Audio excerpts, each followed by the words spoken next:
Season 1, Episode 2 of me going live talking about mental health and whatever else kind of comes up. And I have to tell you, I've been absolutely overwhelmed by the amount of incredible, encouraging texts that I've gotten, messages that I've gotten.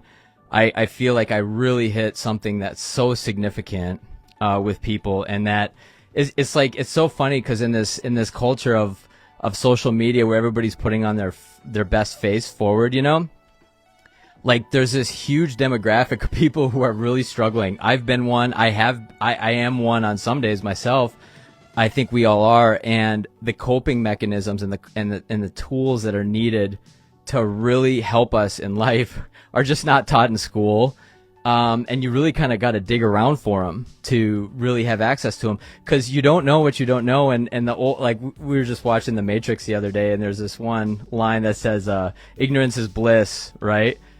Ignorance is not bliss. Ignorance is painful, especially when it comes to relationships, the most important relationships of our life, whether it's with our kids or our spouse or our significant other or ourself or a relationship with God, whatever. And I created this idea. Actually, I had this idea back in 21 to just share some things that have really, really, really helped me, and that I hope really, really, really help you as well. And so, all that being said, I solicited advice, or asked, you guys to share the things that you have been struggling with the most. And overwhelmingly, it was parenting. And I totally understand that. And because, so last week I talked about everything in life can be broken down into two categories, like the things that we can control and the things that we can't control. And the things that we can't control are so numerous. Like, it's everything. Thank you so much, Janelle. That's so kind of you. I honestly feel like what I'm doing is effortless. Like, I've done so many different things where I have to try and I have to put forth effort and stuff. And this is just me being me. And that's my favorite person to be. I don't have to put on any pretenses or anything. And it just, stuff comes out of me. And what I realized, specifically Janelle, is that I can't do this on my own. I can't manufacture this by myself. I can't just sit in a room with a camera and just share the stuff that's in my heart. It just doesn't work that way. I almost need people watching to draw it out of me. And so I appreciate your encouragement so much. That means more to me than you have any idea. And I was overwhelmed by the response of my last video. So during the video, a maximum of I think it was 4 or 5 people were watching at any given time. And so I was like, well, not a big deal. I tried it. It didn't really work. Moving on to the next thing. But I felt really good doing it, and I would have kept doing them regardless. But then 2,000 people watched the videos after I posted them.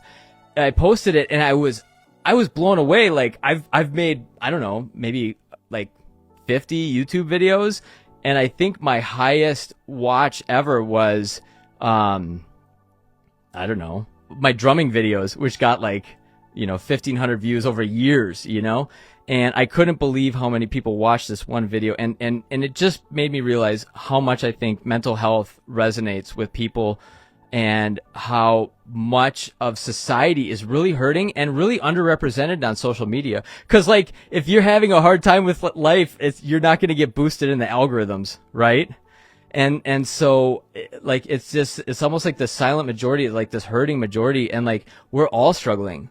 And I thought to create a forum that we could all come together and just kind of cause I don't have all the answers, right? I have some things that have worked for me that have really worked well, some things that have maybe failed at big time, but by sharing the things that have worked with me, and then maybe other people sharing the things that have worked for them, I'm this could be a really a winning thing here for everybody. Teamwork makes the dream work, right?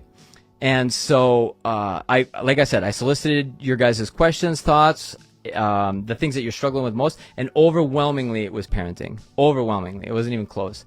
And so, that's not my strength. That's not my forte. That's not my greatest, like understanding and awareness and knowledge. I did work with teenagers for 15 years, so I joke that I got to practice with other people's kids, right? And I think I do have some things to offer, and I actually created a little outline today to address some of those things that I thought about most that would most help with parenting, because it is such a huge deal, and it's the most important job in the world. Like, it's not even close. And so many parents, specifically moms, feel overwhelmed, undervalued, but then also ill-equipped to do this most important job. And what I really want to be here to say today is just that going back to that first video I made, identifying the two categories that everything falls into in life: the things you can control and the things that you can't control. Well, guess where your kids fall into, right? It's that other category. And so what do you do when something falls into that category that's outside of yourself, your own ability? Like, do you try to control it and manipulate it as much as you can? Well, I'll tell you what, that's what a lot of parents do. My parents loved me so much. I know that they did. And they tried so hard, but I was absolutely wild. I was like a lunatic, and they didn't really know how to deal with me. So they thought that clamping down harder would be the best approach. In hindsight, they would obviously, if they knew then what they knew now, they would have done things differently and stuff. But they were just doing their best, and that's what everybody's trying to do, right? Everybody's just trying to do their best. And the idea is, if you want to do anything in life, the best person to talk to is somebody who's already done that and done it well, right? Somebody that doesn't have theory, but that has actual real world experience. And so the things that I've experienced and that have worked really well for me, I'm going to share with you now about parenting specifically. And then I'm going to talk about maybe some more universal things that could help on a broader scale, like with life in general. But the first thing is about life in parenting and stuff is to recognize that your kid's outside of your free will. That's the first thing that you can do, is recognize that they are their own person. They make their own decisions. They're doing their own thing. And can you just imagine what it's got to be like to be God? Like, he gave every person a free will. And he wants so bad to just jump inside of us and make good decisions for us. But he just watches us make poor decision after poor decision after poor decision. And he's just got to be shaking his head, oh, what did I do? If I was God, I would have done things way different. The free will thing, not something that would have come as a standard option that I would have given every single human being. Cause look what we've done with the thing, right? It's kind of a disaster sometimes, a lot of times. But the first thing is to recognize that they're their own person, and that we don't have the ability to change that. We can barely change ourselves, right? Have you ever tried to change yourself? That's a hard enough person to try to get to change. And so the currency in a relationship of any kind is really influence. I worked at a boys ranch where we took in adjudicated youth. And we would have these houses, and we would have 15 guys, and nobody was there because of good behavior. Nobody was there because of good behavior. And I remember a guy training me early on, and he said, the highest you can hope to attain in your relationship with these guys is that they want to please you. They want to seek to please you because they respect you, because they appreciate you. And this was exclusively guys, so it's going to be a little bit of a different thing with girls, but possibly. But the principles are going to be the same, and that is the most essential component to really trying to guide somebody to do the right thing, to do what you believe is best and what's best for them, is really to build that relationship. And that goes vertically or horizontally. And it's with our relationship with God, or with each other, with our significant others, our spouses, our kids, whatever. And so that's the fundamental thing that I wanted to share, is that the number one most important thing you can do with your child, that I have found, is that they know that you love them unconditionally, you care for them, no matter what they do, no matter how stupid they are, no matter how dumb a thing they do, that you care for them unconditionally. I think when they have that bedrock, they will go to the world. They'll experience all different sorts of things, different relationships, different things that they think they might want or whatever.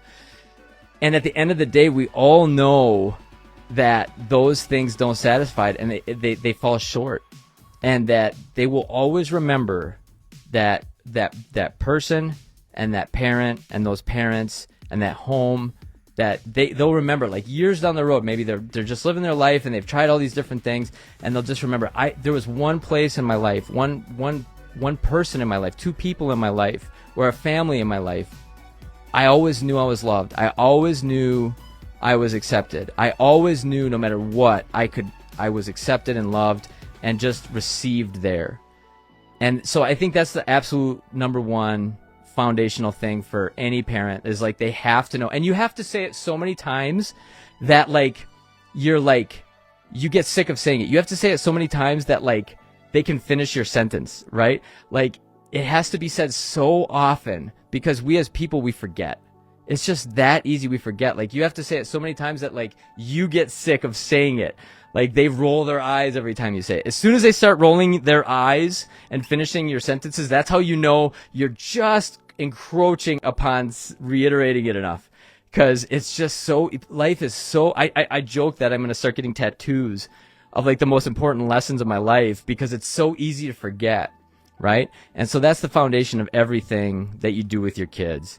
What else do I have? And then, and at the end of the day, to just recognize that it's out of your control. Keith Green has one of my all-time favorite quotes, and it works so perfectly with kids and with parenting. And it is, do your best, pray that it's blessed, and the Lord will take care of the rest. And I just love that, because we can't get and jump inside of somebody to make better decisions for them. We can't. We could barely do it for ourselves. But God can. And I joke, but I'm rather serious, that there are fewer things more powerful in the universe than a praying mom. I've heard way too many stories of kids that have been going off the rails, but they had a praying mom, or even more powerful, a praying grandma. If you got your grandma and your mom praying for you, you don't stand a chance, right? Like, I know we've been given a free will, but, like, those two stacked up against the free will, I don't think the free will stands a chance at all. And I think of often how God orchestrates things in the same way that I caught a mouse. When I first moved to Kansas City in 2014, I read a lot. I rented this room and I read a lot. And there was, out of the corner of my eye, I swore I kept seeing, like, this movement, right? And then I'm like, well, I did a lot of drugs back in the day. It's probably just, my brain trying to catch up with, like, reality and not glitching like it used to all the time. But all of a sudden, one time, I'm like, nope, I know I saw something. And then so I kind of followed the general idea where I saw the direction, and it turned out there was this little hole in the wall, and there's this little mouse that I ended up, I fixated. I'm like, I know I saw something. Yes, amen, praying mama bear. That's the truth. And so I knew that I saw this little mouse. Well, what I did is I constructed this little maze to lead this innocent little mouse to my innocent little trap, my not so innocent little trap. And I feel like God has given us our free will, but he will never violate that. He will never violate our free will. And again, if I was God and I was creating the universe, I would do things way different, because I think that is a ludicrous idea. This free will that we have, that's the cause of all of the problems in our life, in the world, is just people using their free will for evil instead of good. And what I did is I constructed this little maze for this little mouse to be led right into my little trap, right? And I have to think that to some degree, that's kind of how God works with us, is that he's given us this free will. We get to do whatever we want with it, but he's set up parameters. He'll sometimes put circumstances in our life that kind of squeeze us and lead us to certain events that cause us to cry out to him. C.S. Lewis has one of my favorite quotes of all time. He says, pain is God's megaphone. And so a lot of times, not all the time, but a lot of times, I know in my own life, especially in the last 2 years, when I have been under a great deal of duress and pain, it has caused me to really cry out to God. Like on my lower moments and like my more frustrating moments, I'm like, God, WTF. Like I wouldn't even say the actual words, but I just said the acronym because he gets it. He's a pretty smart guy. And I was just so frustrated, exasperated, really. And But you know what that did? It got me to pick up the phone, the proverbial phone, to talking to him like, God, what's going on here? And a lot of times our kids are that source of pain in our life of like, what is going on with this human? God, can you please help me? And I think so often, and maybe more often than not, God's like, I've been really looking forward to talking to you. I've really been looking forward to connecting, and I'm so glad that your child brought us together, because one and God is a majority, and more change and more good can happen in the world with one person connected to God, who is all things good, all things holy, all things beautiful, wonderful. Everything that we truly want as a human is connected to God. And for those of you watching that aren't spiritual or a Christian or have any faith whatsoever, hang in there. Like don't get hung up on that, because I know that to be true in my own life, but I don't want to come across as preachy or forcing anything, right? And because you could be the greatest chef in the world, you could be the greatest culinary artist in the world to create a masterpiece of a meal, but if you're ramming it down somebody's throat, like, that's not going to go over well for anybody. And I don't want to be that guy. And when I first became a Christian, I for sure was that guy. And for anybody I encountered during that time, please forgive me. I was very, very zealous and very desirous to share this beautiful thing that had happened in my life. It was the greatest thing that ever happened to me in my entire life. And I didn't know a tactful way to go about it. And so I really messed up a lot. And so I really try to err on the opposite side, and I really want to add value to you. That's the reason that I made these videos. I'm making these, going live and risking looking like a total idiot, is because I just want to add value to people. I don't know if anybody else can relate, but I have spent a lot of time praying, asking myself, considering, thinking about the way that I could do the most good with my life before my time is up. And these videos really are the first thing that I've done that like engaging in social media that really aren't about me. Like, I come alive doing them. I really, really love doing them, but it's not for me. Like, I'm really here to serve, and I really hope that comes across and that actually occurs, because that's all we get to keep in this life is what we give away. Because 10 out of 10 of us aren't making it out of here alive. Like I think we need to think about that more often. So many times people are devastated and shocked when somebody passes away, and especially if they're younger. Especially my little nephew's best friend's dad suddenly passed away, and he was like in his early 40s, just out of the blue, and it's devastating. And the younger that the person is, the more devastating it is, because it's more of a surprise, right? But I think we would do ourselves and the world a favor, and this is just kind of I don't like to share opinions much, because I like to really kind of swim in the waters of truth, because I think that they're going to be a lot more helpful, because everybody has an opinion, and who cares, right? Because sometimes they're absolutely worthless, and sometimes they might be of value, but truth is really the sweet spot where it's always going to help everyone universally. So I really shy away from opinions, but this is something I really feel strongly that I think might help, and I think we would do ourselves and the world a favor by just recognizing that every single person we love and that we care about is going to die someday, like every single one, including ourselves. And D.L. Moody said that the person who's ready to die today is the person most ready to live today. And I think that is so true.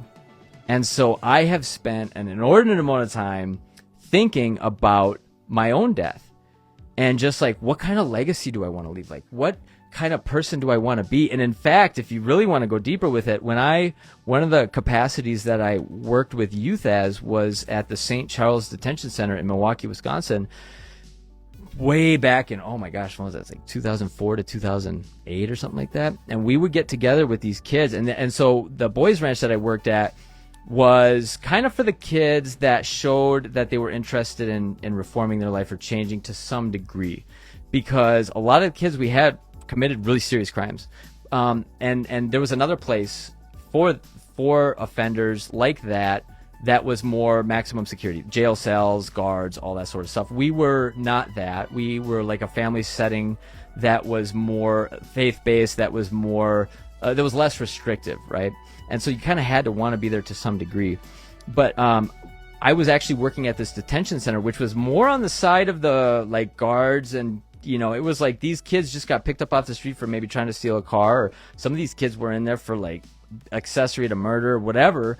And so these were some tough kids. And some of my favorite times ever of talking with kids happened during this time. But one of the exercises that this brilliant brother had them do, especially when they first got in there, was to write their own obituary. And like these tough kids, really tough kids, hardened kids, like tears, right? Because they'd realize, like, man, if I died today, I don't have anything good to say about my life. And nobody would have anything good to say about, and it really, in a healthy way, caused them to kind of come to their senses of like, who am I really? What am I really doing with my life? Didn't work with all of them. And that kind of goes back to another point that I wanted to make is with parenting, is that you kind of got to be a scientist. You really got to like keep receipts. You got to take records, like what's working, what doesn't work. Because it's so easy as humans to just get caught up in our own habits. In the clinical terms and like psychology, it's like we pick up our own scripts. Like you have a script, like your son or your daughter, like you'll get irritated, you'll say something, your son or your daughter will pick up their script and they'll get elevated, and you'll pick up your script and get elevated, escalated, and it'll just spiral out of control from there. We are all so predictable in so many levels, in so many ways. What you really want to do when you're interacting with your kids or your spouse or any other relationship that's important, work, whatever, is you kind of want to try to, it's impossible to be totally objective, but you kind of want to try to step outside of yourself and be like a scientist of your own life. Like literally full like notes and everything, like, okay, this works, this doesn't work, and really try to take notes and learn. Well, I tried to talk about this and that didn't really work. And your notes will never be perfect. It reminds me of Eisenhower's quote when they were talking about the D-Day invasion. And I can't remember if I said this in my last live or not, but somebody asked him about the success of the D-Day invasion. We just had the 80th anniversary of the Normandy invasion now a couple days ago. It was, I think it was June 6th. So it was like 5 days ago, if my math is correct. And somebody asked him, like, why was the invasion so successful? Was it the Great Plan? And Eisenhower said, in all my years of being a general, it was never the plan that worked. It was the planning. And I think that's so important, because you can have the greatest plan in the world. What does Mike Tyson say? Everybody has a plan until they get punched in the mouth, right? It's not your plan worked out perfectly that's going to have the perfect results. It's the planning, it's the learning of that process that is going to inform you to best respond in each moment. Because guess what, friends? Like, every moment is completely unique. What worked today might not work tomorrow. What worked yesterday might not work again for another 8 weeks. But the idea of being a good parent, of being a good partner, of being a good human, of living life to the fullest, is having a toolbox of tools that you can have access to that help you in different situations. The old adage is that if you only have a hammer, everything looks like a nail. And unfortunately for a lot of people, the only tool that they have access to is maybe anger, or maybe like a cold shoulder, or like a bad attitude. And that doesn't help anybody. What you want to do is you want to get a diversified toolbox of different mechanisms that can help you in different situations. For example, I just learned a brand new tool this past week, talking to one of my best friends, and he was sharing with me some of his struggles a little bit. And I love this brother. I've known him forever. I just like, this dude is awesome. I love this guy. And he was sharing with me some struggles, and I was struggling in talking to him because he'd share something. And I don't know how you think, but I think in pictures. I get these vivid pictures in my mind. And anytime, the more vivid the picture I have in my mind, the more I think it'll help somebody, right? And so he's sharing these things, and I keep getting these pictures, and I keep trying to force what I'm thinking about into the conversation. And like, it's easy looking back, and I'm sure it's easy for you listening, that, like, obviously that didn't work out so hot. But in the moment, I really wanted to help him so much, but my delivery was all wrong. And it's something I realized that I really suck at. And all of a sudden, at the end of this conversation, this happened several times. And all of a sudden, at the end of this conversation, I was just kind of sharing my heart with him, and I was like, man, I just got to be honest. It was a little hard for me to, and I don't know why. And all of a sudden, I got this crystal clear picture in my head of what was happening. What I did have to share was very valuable. I know that it was. Because when I did get to share it, it was really well received. And when I shared it, I even got something from it. I was like, man, that's pretty good advice, But what it was like is I had this package. I had this valuable package in my hand, and I was trying to get it on this train. And this train was going by really fast, and I kept trying to throw it in an open boxcar. And every single time, it would hit the side of the train, and it would bounce back to me. And so the value that I had to offer got damaged. Right? Still valuable, but diminished because of my delivery. Right? So the whole point of me sharing this is tools in the toolbox. And so what I finally am, I'm a slow learner. I've never been accused of being a fast learner, but I do learn. I will give myself credit for that. And what I learned through this conversation is to really let the other person, and I think guys specifically have a hard time with this, specifically, but I think we can all fall short in this in some way at some point in time. And it's really letting the other person get everything out, right? And it's so hard because we have something really good that we want to say, and so we try to capture it and we try to insert it and whatever, or we fear that we're going to forget it. That's why I'm such an advocate of writing absolutely everything down. Write stuff down. Like I have, it's funny. You're going to think if you thought I was a nerd before, you're going to think I'm a super nerd now. I have 3,500 notes on my iPhone. I write everything down. If I don't write it down, it doesn't exist. That's a great mantra for life, because our brains were never created to hold short-term things in memory. If you only got that from this whole thing, it might be valuable for you, because trying to remember stuff all the time is like going to the grocery store with your list in your head and then getting back home and realizing you didn't get anything that you actually intended to get. And that's the value of writing stuff down, because when you write stuff down, it's like you're extending your brain and freeing up bandwidth to think about other stuff. But if it's constantly trying to hold information, and just to prove it, I'll just give you this example. Say I gave you a number, some random numbers like 865-773-251. And I say, if you can remember that number 12 hours from now, so at 7:28 in the morning, I'm going to give you $1 million. How hard would that be? If you couldn't write it down, and I was able to control if you could write it down. All of your mental energy would go toward remembering that number. Okay? That's what so many of us are trying to do every single day with our brains, is we're taking these beautiful machines and we're trying to make it remember things when that's not what it was created to do. Write it down. Then you get to use your brain for focusing on all sorts of other things, all sorts of other problems to solve creatively, right?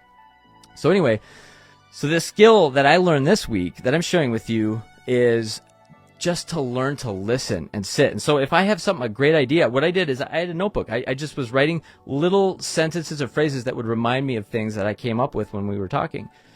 And friends, I cannot tell you the difference in quality of our conversation for both of us when I learned to shut up and listen. Because at the end of the day, as humans, we all just want to be heard. We want to be seen. We want to be known. We want to be loved, right? And if we're constantly trying to put our point across and insert our, even if it is the greatest advice in the world, if we're constantly, that chef analogy, if I'm the greatest chef in the world, but I'm trying to force it down your throat, even if it is the greatest food you've ever eaten, it's not going to be a great experience. Actually, it'll be a pretty horrible experience. So it just turned 7:30. I went way over last time. Not way over. I actually didn't set a time for how long I was going to talk last time. But I do want to kind of keep these to 30 minutes because I'd rather share too little than make it too long and then everybody gets bored, myself included, right?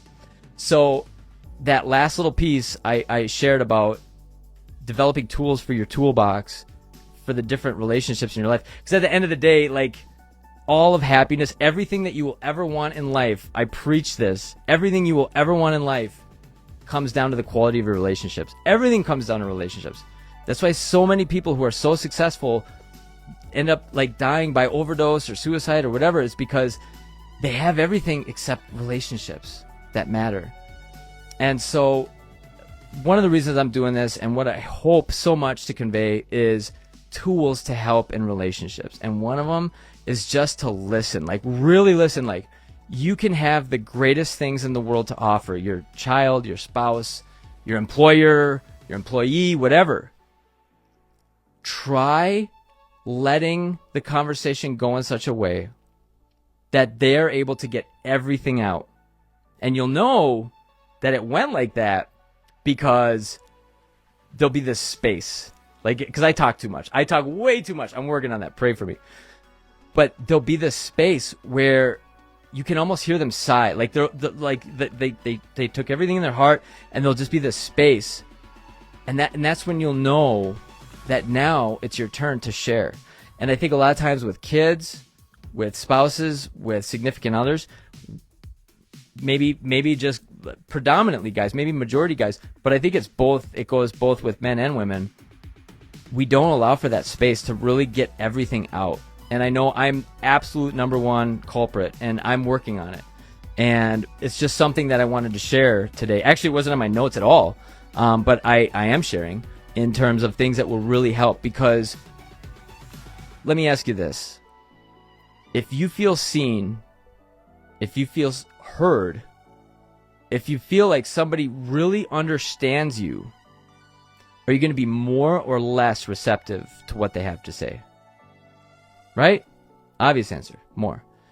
And I think so much of parenting and stuff is like, and it's not this isn't like the magic tool that fixes all the problems. It's just one tool. There are literally, like, when you get somebody who's just an awesome parent, like, who's just like adopted 462 kids and whatever, and like, you know, they're a maestro. They have like one of those huge Craftsman rolling toolboxes that has like 1,000 tools in it, right? So this is just one. But it might be one that you didn't have before, and I hope that it adds some value. But just listening and really make sure that your kid is heard and seen is a huge thing. All that said, I actually had a bunch of other things I was going to share today. Obviously didn't get to it because I talked too much. Working on that. But I hope that's helpful. And I will just share this last quote about perspective is everything, and you become what you behold. You become what you behold. Whatever you think about in your life will grow. It is that simple. And that's why gratitude is such a shortcut to life and happiness. Because I was walking through Kohl's today. I had to make an Amazon return. And I heard a woman just complain, like unloading on her girlfriend. I knew this woman, not actually in real life, but just as I was walking by for, I think, 12 seconds.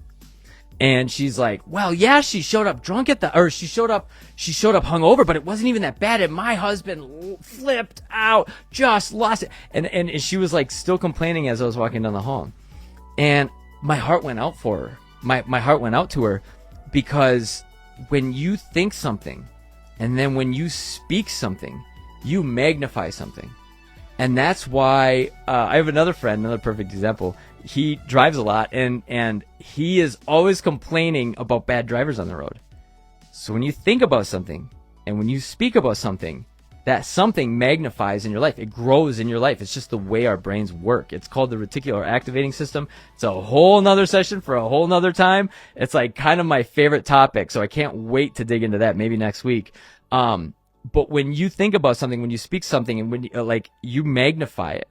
And so I just want to end, like, perspective is everything. So be careful about what you think about and what you speak about. And I would even go so far as to say, be so intentional to only speak about and think about the things that you want more of in your life. Because the way our brains operate, if you speak about something, your brain hears and it goes, oh, this is important. Let's look for more of it. If you think about something, your brain says, oh, this is important. Let's think about more of it. Let's look for it in other places. And that's why gratitude is such an awesome life hack for happiness. Just straight happiness. Dopamine is a beautiful thing. Like, it's an incredible chemical that literally makes us happy. And a lot of people who are depressed and have anxiety and who are just defeated, deflated, and so having a hard time in life is because they have a dopamine deficiency. And one of the simplest things that you can do to start that dopamine drip back in your life is to be grateful and to think about things you're happy about or you're grateful for. It could be the littlest things. Be this little blue light behind me, this little microphone, the ability to communicate to other people, this light, oxygen, this shirt, whatever. It could be the simplest things. But if you make a habit of being grateful in your life, what are you going to do? You're going to grow. Your brain is going to be like, oh, we're going to focus on things that we're grateful for. Oh man, I can come up with lots of things. And it's going to find all these other things. And then you're going to be more and more grateful. And you're going to every time you're grateful, you get a dopamine hit. Every time you get a dopamine hit, you get a little bit happier. It's like this upward spiral. Everything we do in life is either one step up a spiral or one step down a spiral. Because nothing we do is singular. What, I can't remember, was it Gladiator? He said, what we do echoes in eternity. What we do today echoes in eternity. What we do here echoes in eternity. It's true. Every thought we think, every action we take, there's a ripple effect. And is that ripple effect positive or negative? It's a huge question to ask, because sometimes it's so easy. Our default setting as a human is kind of the negative. Like, right? Let's just be honest. We're like, what's the first word a person learns? It's not like thank you. It's like mine, right? And it's just self-centeredness is just our default setting coming into this world. And so we have to grow into gratitude and this place of like benevolence, or like growing into just focusing on the good, because it's hard to do sometimes. Can we be honest? So that said, I'm going to land this plane. I'm glad I got to share this little last thing about gratitude, about perspective, because whatever you think about magnifies. You become what you behold. You talk to somebody who's consumed with Fox News or CNN all day. You can even tell by their disposition. You can even tell by looking at them across the room. That's a happy person or that's not a happy person. And we can all agree that somebody who just watches the news all day, like what that's going to do to your personality, right? Because it's not news, it's bad news. If it bleeds, it leads, is the old newspaper adage. Like feel-good stories don't make the headlines. They make maybe a good segment right at the end, but that's best case scenario. And usually that's pretty standard protocol. You'll get one feel-good story for all the rest of the just garbage going on in the world. And that's why the news is just not a great place for happiness or for happy people. And because you become what you behold. So last thing I will say is I'm not. So my last live got interrupted. Actually, it was a call from my mom, which is so funny. So anyway, I was just wrapping things up, and I just wanted to thank you so much for listening. I don't think it finished. I don't think it caught my last little segment. Never had that happen before. First time for everything. And I just want to thank you so much for watching. No matter who you are, where you're at in life, I'm rooting for you. I'm encouraged. I want you to leave encouraged and inspired. I want you to have more tools to help you in life. And all that said, I think I was talking about you become what you behold, and how important it is to focus in life on the things that you want more of. Because whatever you focus on grows. And your brain just by default magnifies whatever you think about more, whatever you speak about more. So be so careful with complaining. Be so careful with watching, the news or whatever, or be so careful with what inputs you're allowing into your life. So anyway, all that said, I don't know if it caught it or not. I can't, what I really want to do on these is to watch, is to make, do lives, but with, on YouTube. And so I can't go live on YouTube without 50 subscribers. So if you don't mind looking me up on YouTube, I always would hate these pitches and stuff like that for like, hey, like and subscribe, all this stuff. Like, I hate soliciting myself. I hate soliciting for myself. But if you don't mind going to my YouTube page, which is, I think it's just my first and last name, Anthony.Capaferri. I'll include a link in the comments, and subscribing, because I would love to go through YouTube first and then link it also on Facebook. But like, yeah, I like, Facebook has done too many kind of sketchy things, and Facebook, if you're watching, you know, like, if you don't do so many sketchy things, I'd love to support you. Just in you know, manipulating algorithms and stuff. And if you ever look at the data between suicide rates and the rise of social media, it's a wild correlation. I mean, it's almost verbatim. Like, as social media increases, so also do suicides, and especially among teens. I was like, it's actually scary. So thanks for joining me back online here, guys. Sorry we got cut off. It was actually a phone call from my mom. It's so funny.